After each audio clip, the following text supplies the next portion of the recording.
Hello friends, मैं प्रमोद सिंह आप सभी का स्वागत करता हूं अपने यूट्यूब चैनल EGS स्टडी में। आज हम लोग देखेंगे एक नए चैप्टर जो कि सीटेट के लिए महत्वपूर्ण है, जैसा कि कोलबर्ग या पियाजे या फिर वैगोत्स्की का जो इस प्रकार से थ्योरी सीटेट या किसी भी स्टेट के लिए, किसी भी राज्य का जो टेट है उसके लिए जितना महत्वपूर्ण ये थ्योरीज हैं, उसी प्रकार से बुद्धि का भी जो टॉपिक है वो बहुत महत्वपूर्ण है और इससे 2 से 3 क्वेश्चन हमेशा एग्ज़ाम में पूछे जाते हैं। मतलब है कि 15 क्वेश्चन आपसे यहाँ बाल विकास से पूछे जाते हैं, जिसमें से 5 से 6 क्वेश्चन आपका हो गया थ्योरी, जो कि ये 3 विद्वान का थ्योरी जो कि आपको वीडियो में दे चुके हैं उससे, और लगभग 3 क्वेश्चन आप मान के चलिए बुद्धि से क्वेश्चन रहता है। तो आप ये 2 टॉपिक यदि बढ़िया कर लेते हैं तो 15 में से आप 8 से 9 क्वेश्चन आप यहाँ ये 2 टॉपिक से सॉल्व कर सकते हैं।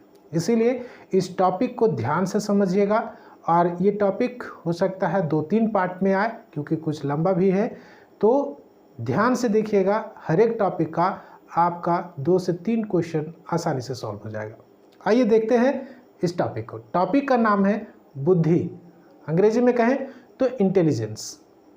बुद्धि के बारे में जब शुरुआत करते हैं तो हमें एक चीज़ का एहसास होता है जब हम किताब पढ़ते हैं, जब हम किसी मैगज़ीन को पढ़ते हैं जिसमें CDP के बारे में डिस्कस किया गया है, तो हमें पता चलता है कि बुद्धि का एग्जैक्ट कोई डिफिनेशन देना जो सबसे कठिन कह सकते हैं, क्योंकि जितने भी विद्वानों ने इसका डिफिनेशन देने का प्रयास किया है उनमें से किसी भी विद्वान का कह सकते हैं कि सर्वमान्य नहीं है। लेकिन हर एक विद्वान ने बुद्धि को समझने का और समझाने का प्रयास किया है। इसमें कहीं दो राय नहीं है कि हर एक ने जो प्रयास किया उनमें बुद्धि की क्षमता को जानने का प्रयास किया और वो बताया गया है उनके द्वारा। तो हम यहाँ मोटा मोटी यदि बात करें तो इसके डिफिनेशन के बारे में, तो बुद्धि को परिभाषित करने का सर्वप्रथम प्रयास बोरिंग नामक विद्वान के द्वारा किया गया था। ठीक है, बोरिंग याद रखिएगा, बोरिंग नामक विद्वान के द्वारा किया गया था बुद्धि का परिभाषा देने का। ठीक है, उसके बाद बुद्धि का डिफिनेशन कई सारे विद्वानों ने दिया, लेकिन उन सारे विद्वानों को डिफिनेशन में ना जा करके मैं आपको एक विद्वान का डिफिनेशन, जो कि नाम है उन विद्वान का स्टोडर्ड, STODDARD, स्टोडर्ड के द्वारा जो इन्होंने कहा, जो डिफिनेशन इन्होंने कहा उसके बारे में आपको बता रहे हैं, क्योंकि इसका इम्पोर्टेंस भी है। इसीलिए मैं आपको इस जगह पर इन स्टोडर्ड का डिफिनेशन आपको बता रहा हूँ। इनका कहना था कि बुद्धि उन क्रियाओं को समझने की क्षमता है। बुद्धि उन क्रियाओं को समझने की क्षमता है जिनकी विशेषताएं मतलब है कि वो क्रिया होगा जिसका विशेषता क्या हो सकता है कि वह कठिनता में हो सकता है, कठिन हो सकता है, उसमें जटिलता हो सकती है, अमूर्तता हो सकती है। ठीक है, या फिर मित व्यय हो सकता है, किसी लक्ष्य के प्रति अनुकूलनशीलता हो सकती है, या फिर सामाजिक मान सम्मान से संबंधित हो सकता है, या मौलिकता की उत्पत्ति और कुछ परिस्थितियों में वैसी क्रियाएं करना जो शक्ति की एकाग्रता तथा सांवेगिक कारकों का प्रतिरोध दिखाता है। मतलब है कि स्टोडर्ड ने कहा कि बुद्धि जो है वो एक प्रकार की क्षमता है, ठीक है, जो कुछ परिस्थितियों में, विशेष परिस्थितियों में, जिनमें उन्होंने 7 परिस्थितियां बताएं, उनमें से उन परिस्थितियों में किस प्रकार की क्रियाविधि की जाती है, उस क्रियाविधि में जो क्षमता का उपयोग किया जाता है उस क्षमता को बुद्धि कहा जाता है। ठीक है, समझ में आई बात? कहने का मतलब है कि बुद्धि एक क्षमता है जिसके आधार पर मनुष्य एक क्रियाविधि करता है चाहे वह किसी भी विशेषताओं से संपन्न हो, चाहे वो जटिल हो, उसके लिए वो जो प्रक्रिया करता है, या ज़्यादा समाज से मान सम्मान से जुड़ा हुआ हो, या मौलिकता से जुड़ा हुआ हो, किसी भी विशेषता से संबंधित हो, तो उसके लिए जो वो क्रियाविधि करता है, जो एक्टिविटी करता है, और इस एक्टिविटी में जिस क्षमता का उपयोग वो करता है, ठीक है, उसको बुद्धि कहते हैं। ठीक है, अब आते हैं इसके आगे। तो बुद्धि के बारे में सबसे पहले जैसे इसमें अभी आप देखें तो यहाँ इन्होंने 7 विशेषताएं बताई थी। 7 विशेषताओं का जिक्र किया, एक बार फिर से देखते हैं। क्या?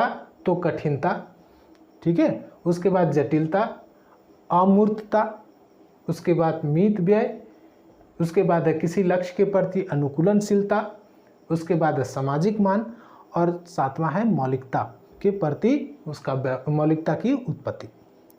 अब यहाँ आपसे आपके मन में प्रश्न उठ सकता है कि सर अमूर्तता क्या होता है?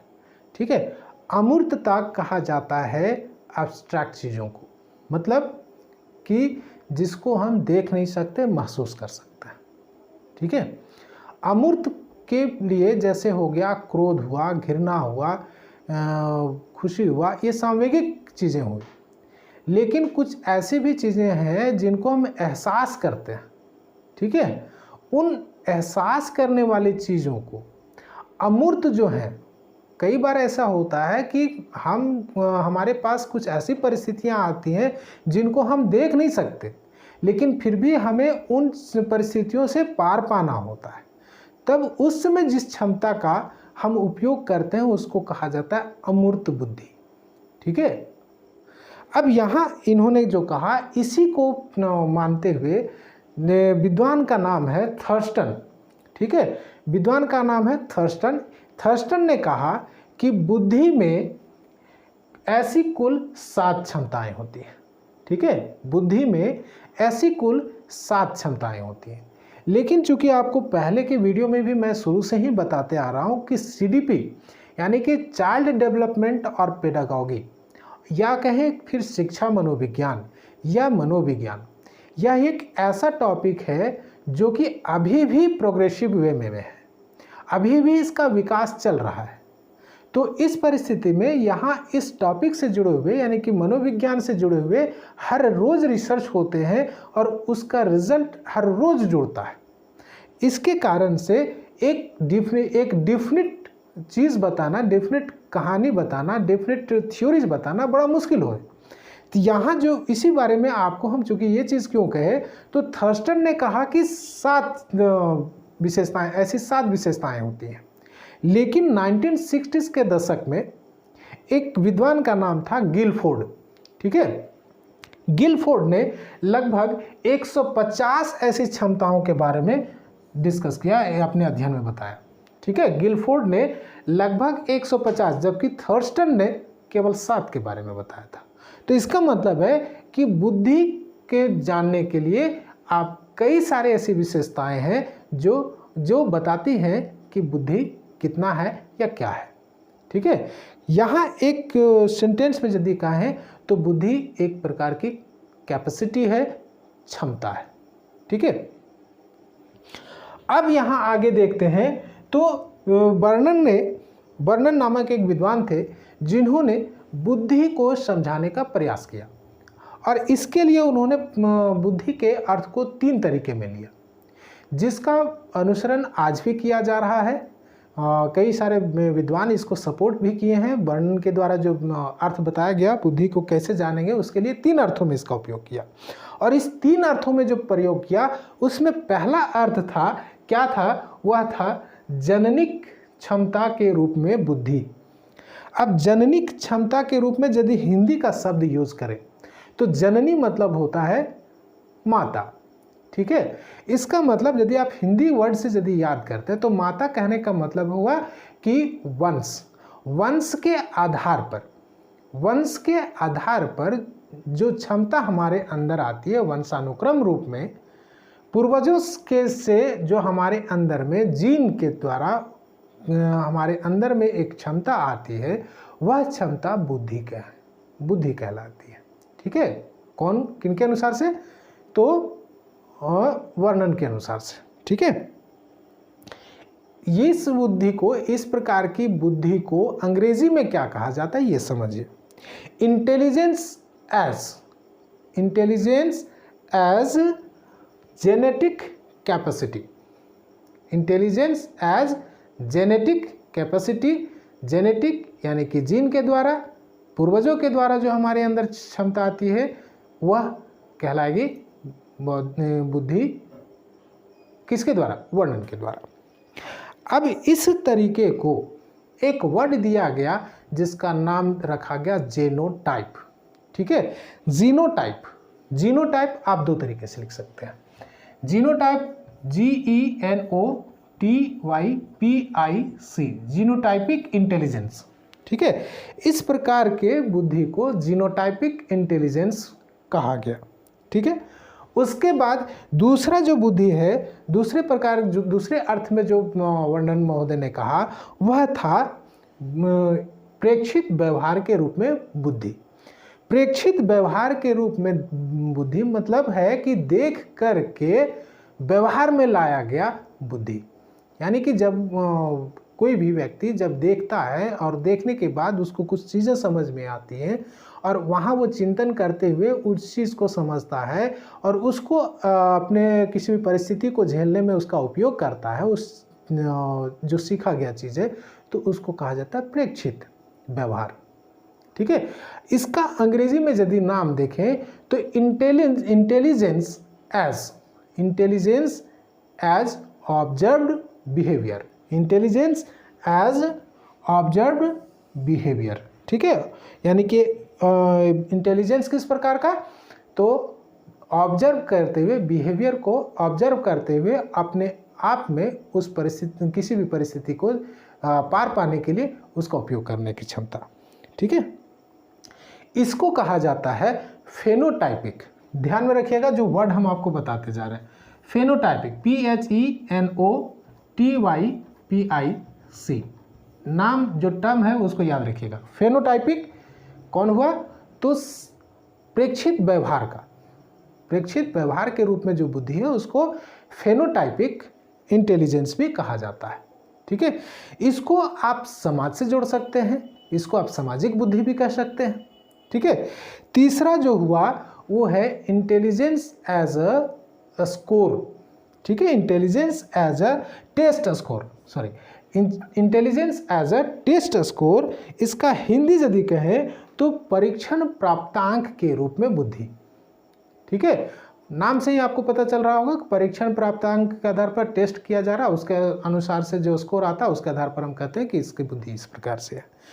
तो बुद्धि की क्षमता को समझने के लिए आप इन तीन चीज़ों को आप समझ सकते हैं तो आपको बुद्धि समझ में आ सकती है कि बुद्धि का टर्म क्या है।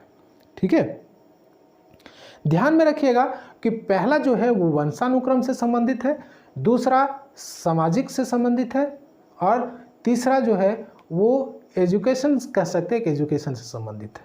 ठीक है, यानी कि एजुकेशनल जो एग्ज़ाम होते हैं उसके आधार पर आप उसका स्टैंडर्ड, उसके बुद्धि को समझ सकते हैं। ये हुआ बुद्धि का अर्थ किसके द्वारा? तो वर्णन के द्वारा। ठीक है, इसके बाद देखते हैं कि बुद्धि कितने प्रकार के होते हैं। ठीक है, बुद्धि कितने प्रकार के होते हैं इसके बारे में थॉर्नडाइक, नाम याद रखिएगा, थॉर्नडाइक, E.L. थॉर्नडाइक ने बुद्धि को 3 भागों में बांटा। ठीक है, 3 भागों में बांटा। आप ऊपर में नाम ध्यान रखिएगा। पहला जो उन्होंने कहा वो कहा सामाजिक बुद्धि, यानी कि सोशल इंटेलिजेंस। ठीक है, अब सोशल इंटेलिजेंस मतलब क्या होता है ये आप समझ सकते हैं, आपको बता रहे हैं, पहले नाम समझिए। सोशल इंटेलिजेंस एक हुआ सामाजिक बुद्धि, दूसरा हुआ अमूर्त बुद्धि, मतलब है कि एब्स्ट्रैक्ट इंटेलिजेंस। ठीक है, एब्स्ट्रैक्ट इंटेलिजेंस कौन हुआ? अमूर्त बुद्धि। उसके बाद तीसरा जो है वो है मूर्त बुद्धि, इसका मतलब हुआ अंग्रेजी में कहें तो कॉन्क्रीट इंटेलिजेंस। ठीक है, अब समझते हैं कि क्या क्या है। सामाजिक बुद्धि वो हुआ जो समाज में रहते हुए अन्य समाज के लोगों के द्वारा किस प्रकार से व्यवहार किया जाता है और उन व्यवहारों को ऑब्जर्व करते हुए वह किसी परिस्थिति को झेलने में, किसी परिस्थिति को पार पाने में, किसी जटिलता को सॉल्व करने में, जब उससे सीखे गई चीज़ों को, उससे सीखी गई क्षमता को उपयोग करता है तो उस बुद्धि को कहा जाता है सामाजिक बुद्धि। ठीक है, जैसे एक बच्चा समाज में कैसे उठना है, कैसे 10 आदमी के साथ बात करना है, ये यदि वो समाज में रहते हुए सीखता है तो उसको कहते हैं सामाजिक बुद्धि।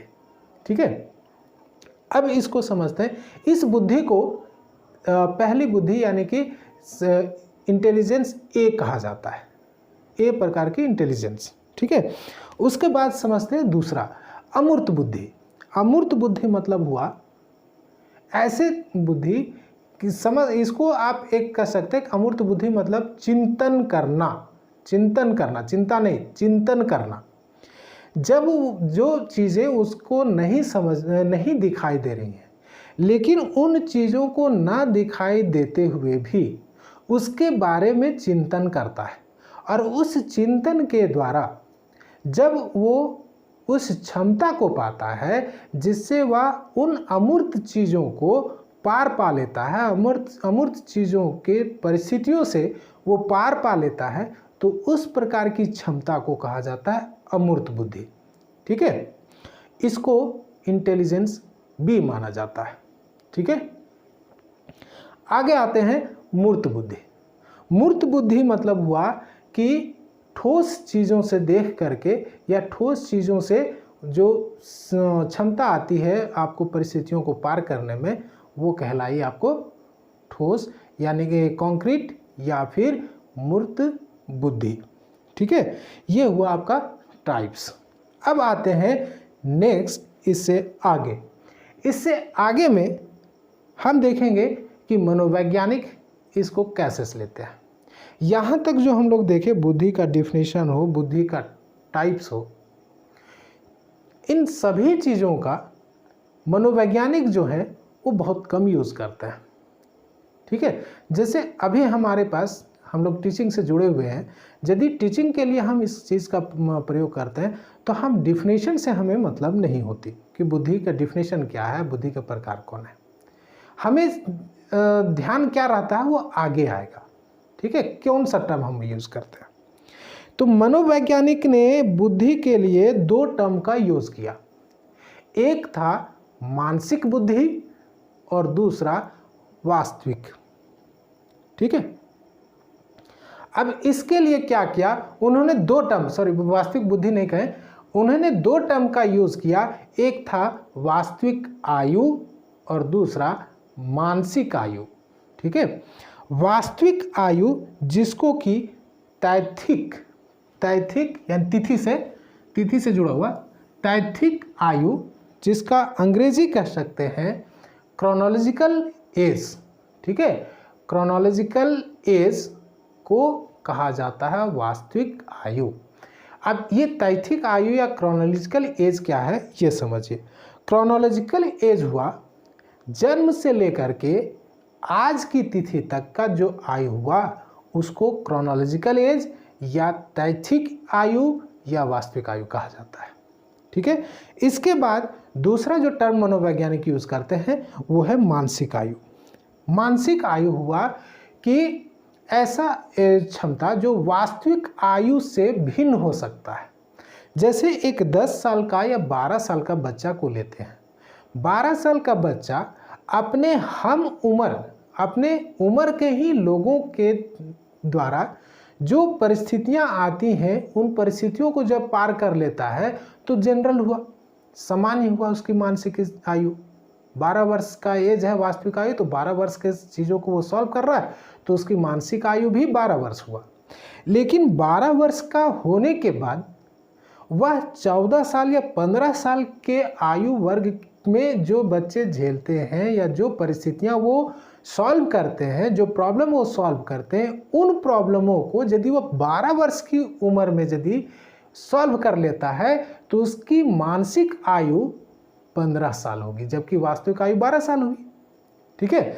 उसके बाद यदि 12 साल की मानसिक आयु हुई, 12 साल वास्तविक आयु है और उसकी मानसिक आयु 10 साल की भी हो सकती है, तो 10 साल के लोगों के जो प्रॉब्लम है वो यदि वो सॉल्व कर पा रहा है तो उसकी मानसिक आयु 10 साल की हो सकती है। तो यहाँ आपको एक चीज़ समझना है कि मानसिक आयु जो है वो वास्तविक आयु से डिफर हो सकता है, ठीक है, यानी कि भिन्न हो सकता है, अलग अलग हो सकता है। यदि अलग अलग है तो इसका मतलब ये है कि मानसिक आयु वास्तविक आयु से ऋणात्मक भी हो सकती है, धनात्मक भी हो सकती है, ठीक है। अब इसके बाद आते हैं जो कि सबसे इम्पॉर्टेंट है, वो है बुद्धि लब्धि या IQ, ठीक है। हम कई बार इसका IQ का यूज़ भी करते हैं अपने दैनिक जीवन में, आम बोलचाल की भाषा में भी IQ का यूज़ करते हैं। तो आइए समझते हैं IQ क्या होता है, ठीक है। तो IQ को बोलते हैं हिंदी में बुद्धि लब्धि, यानी कि इंटेलिजेंस क्वोशेंट, ठीक है। तो इस बुद्धि लब्धि क्या है इसको समझिए। तो मानसिक आयु और वास्तविक आयु का रेशियो, मानसिक आयु और वास्तविक आयु के रेशियो को 100 से मल्टीप्लाई करने के बाद जो चीज़ आती है उसको कहा जाता है बुद्धि लब्धि, यानी कि IQ, ठीक है। यानी कि IQ इक्वल टू, यदि हम इसका एक डिफिनेशन लिखें तो IQ इक्वल टू क्या हो जाएगा, तो मानसिक आयु यानी कि मेंटल एज MA बटा वास्तविक आयु यानी कि क्रोनोलॉजिकल एज यानी कि CA। तो MA और CA का रेशियो को हम 100 से यदि मल्टीप्लाई कर देते हैं तो वो निकलता है क्या, तो IQ, ठीक है। अब ये IQ क्यों इम्पॉर्टेंट है और बहुत बार यूज़ किया जाता है पढ़ाने यानी कि एजुकेशन में। अब इसलिए इसका यूज़ किया जाता है कि इससे पता चलता है कि बच्चा किस प्रकार का है, ठीक है। इसके लिए विद्वानों ने कुछ डिवीज़न किया है, उसको समझते हैं। पहला उन्होंने कहा कि बुद्धि को मापने का जो ये तरीका है, बुद्धि लब्धि निकालने का, IQ निकालने का, इसमें सबसे पहला परीक्षण जो है वो कौन किए थे, ये किए थे बीने और साइमन नामक विद्वान थे। ये दोनों ने सबसे पहला परीक्षण किया था बुद्धि लब्धि यानी कि IQ निकालने का। अब इसमें देखते हैं कि कौन से रेशियो में कितना को क्या कहा जाता है। तो 140 या 140 से ऊपर IQ आता है तो उसको कहा जाता है जीनियस, ठीक है, उसको जीनियस कहते हैं। उसके बाद नेक्स्ट यदि 140 से कम है यानी कि 120 से लेकर के 139 तक को कहा जाता है वेरी सुपीरियर यानी कि अति श्रेष्ठ, ठीक है। समझ में आई बात। 120 से लेकर के 139 तक को कहा जाता है वेरी सुपीरियर। उसके बाद देखते हैं तो 110 से लेकर के 119 तक के IQ वाले को कहा जाता है क्या, तो सुपीरियर यानी कि श्रेष्ठ, ठीक है। श्रेष्ठ सुपीरियर कितना IQ वाले को, तो 110 से लेकर के 119 तक। उसके बाद आते हैं तो 90 से लेकर के 109 तक को कहा जाता है नॉर्मल यानी कि सामान्य, ठीक है। उसके बाद 80 से लेकर के 89 तक 89 तक इसको कहा जाता है डल, ठीक है, DULL। उसके बाद 70 से लेकर के 79 यानी कि 70 से लेकर के 79 तक को कहा जाता है सीमांत मंद बुद्धि, मतलब है बॉर्डर लाइन फेबल माइंडेड, ठीक है, बॉर्डर लाइन फीबल माइंडेड यानी कि सीमांत मंद बुद्धि।